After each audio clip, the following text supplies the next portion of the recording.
Tu checks son Instagram toutes les 2 heures et tu détestes ça? Reste ici, on va en parler.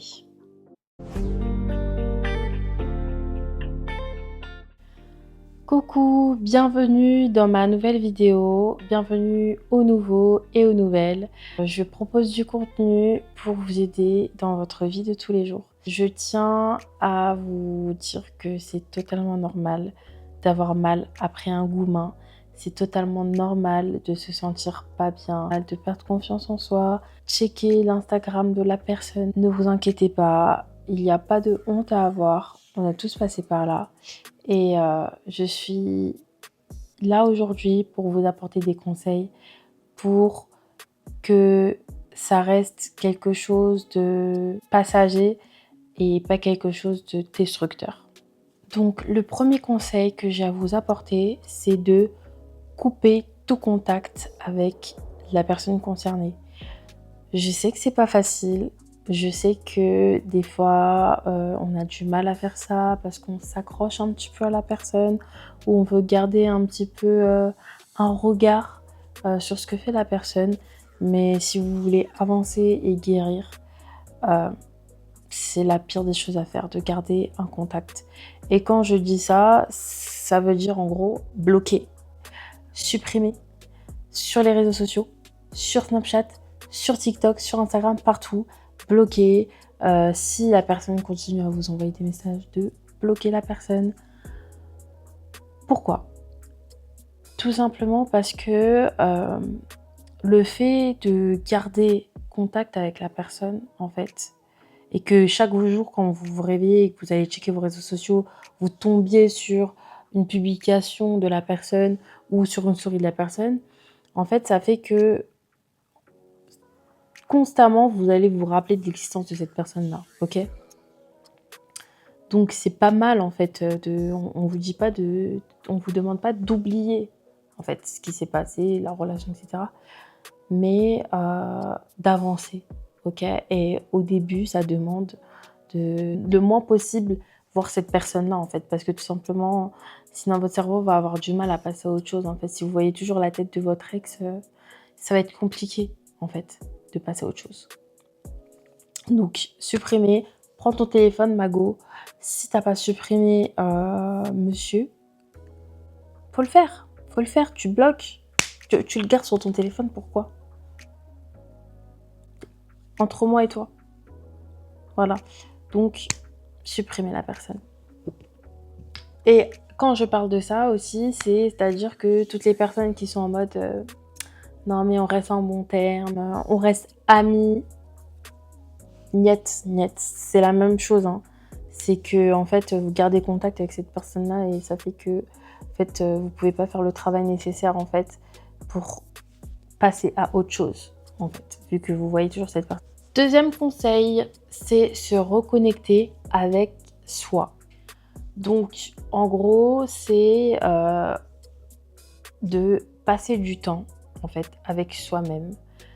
Passer du temps à faire des choses que l'on aime, tout simplement pour pas sombrer en fait dans quelque chose de malsain où on est là, on est dans le mal et il y a pas de souci, hein, on peut le faire 1 jour, 2 jours, mais c'est bon. Au bout de 2 jours, Mago, faut sortir de ta chambre, faut sortir de son lit.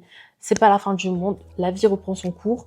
Fais les choses que t'aimes, passe du temps avec tes amis, va rigoler, voilà. Si t'aimes danser, va danser, mais tranquille, ok ?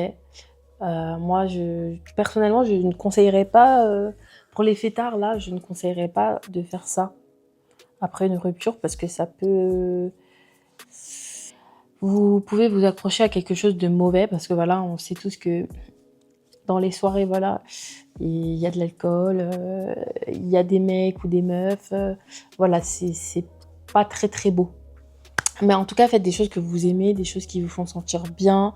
Faites du sport. Mais bon, ça, je vais en parler après, mais voilà. En tout cas, faites des choses que vous aimez. C'est très, très important pour penser à autre chose déjà et pour pas se perdre dans une dépression interminable. Ensuite, troisième conseil. Ne pas confondre oublier et aller mieux, ok ? Au début, c'est pas ce qu'on vous demande, et puis même tout court, c'est pas ce qu'on vous demande, hein. On vous demande pas d'oublier, ok? Mais donc c'est normal d'aller pas bien, de penser à la personne, etc. Mais voilà, le but c'est de faire des choses en fait que vous aimez. C'est que ça ne soit pas malsain tout simplement en fait, ok?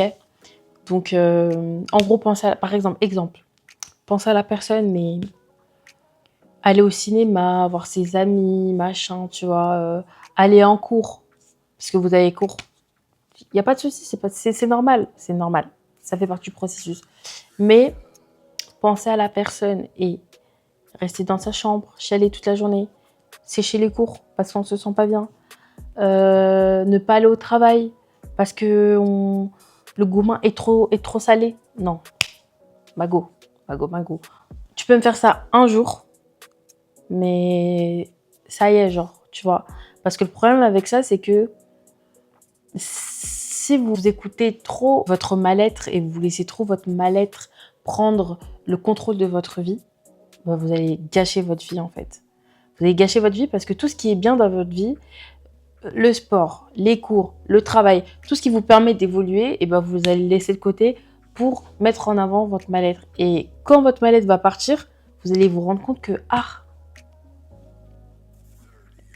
j'ai laissé tant de mois passer, j'ai laissé tant d'années passer, j'ai gâché mes études, j'ai gâché mon travail et ça serait dommage. Ok? Donc, gardez la tête sur les épaules.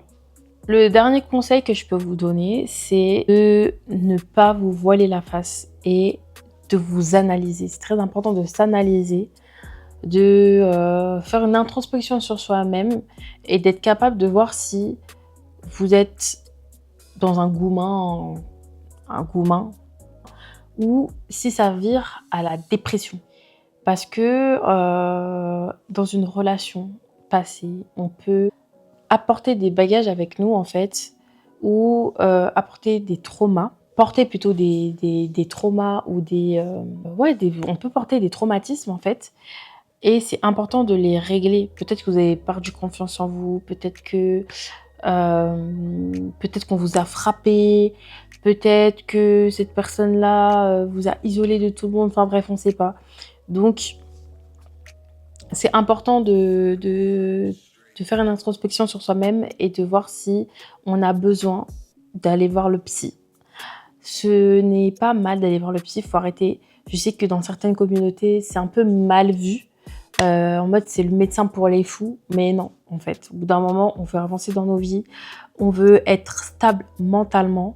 Ok, parce que même pour vos relations futures, ça sera important, en fait, de ne pas transporter vos bagages, vos mauvais bagages de l'ancienne relation pour la mettre dans l'autre relation. Ok. Si vous avez perdu confiance en vous, il est important de reprendre confiance en vous. Si on vous a frappé, il est important de reprendre confiance au monde. Si c'est un gros psychopathe, peut-être que vous n'avez plus confiance au monde extérieur, vous n'avez plus confiance aux gens, etc. Donc, ce sera compliqué de faire confiance à une nouvelle personne qui peut être bien pour vous. Donc voilà, c'est important de voir cerner en fait dans quel positionnement vous êtes.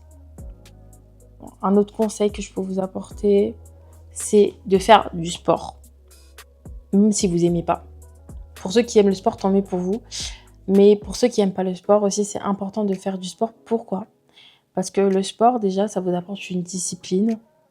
Et en termes énergétiques, je sais que tout le monde n'est pas dans ce truc des énergies, etc. Mais en termes énergétiques, c'est vrai que, en fait, genre, le corps, en fait, il a de l'énergie, il a besoin de se dépenser, ok ? Et si vous ne dépensez pas cette énergie-là, bah, votre corps, il va être dans une mauvaise énergie, en fait. Vous serez dans une énergie négative, etc. Vous avez besoin de sortir, de faire du sport, de mettre votre corps en mouvement. C'est super important pour extérioriser toutes vos mauvaises émotions, extérioriser tout ce que vous avez intériorisé dans votre corps, en fait. C'est important. Voilà, moi, c'est mes croyances à moi. C'est aussi... il me semble que c'est aussi scientifique. Mais voilà, c'est très important de bouger, de faire une activité sportive. Voilà. Voilà. Et dernier conseil que je peux vous apporter aussi, ne pas sauter d'une relation à une autre, ok ? Laissez-vous le temps qu'il faut pour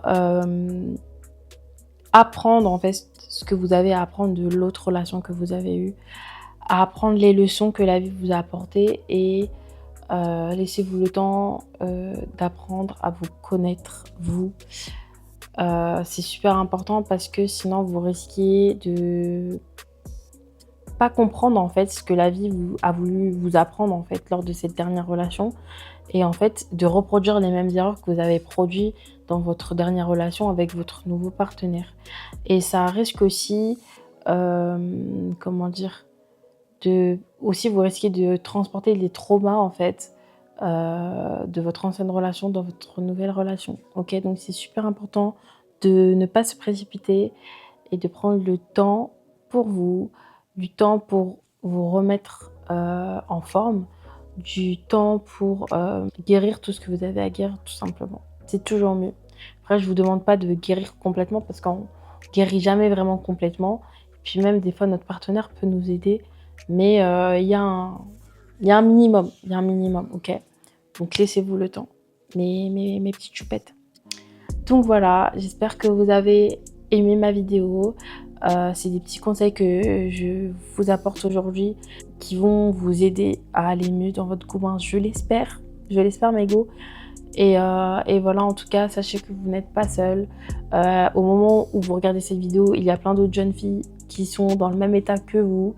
Et puis, il y en aura d'autres, voilà. Ça fait partie de la vie. Mais voilà, faut pas se laisser abattre par ces choses-là. Donc, n'hésitez pas à me dire en commentaire d'autres astuces que vous avez. Et on se revoit. Et n'oubliez pas de liker et de commenter ma vidéo pour me donner de la force. Et abonnez-vous surtout. Gros bisous, à bientôt.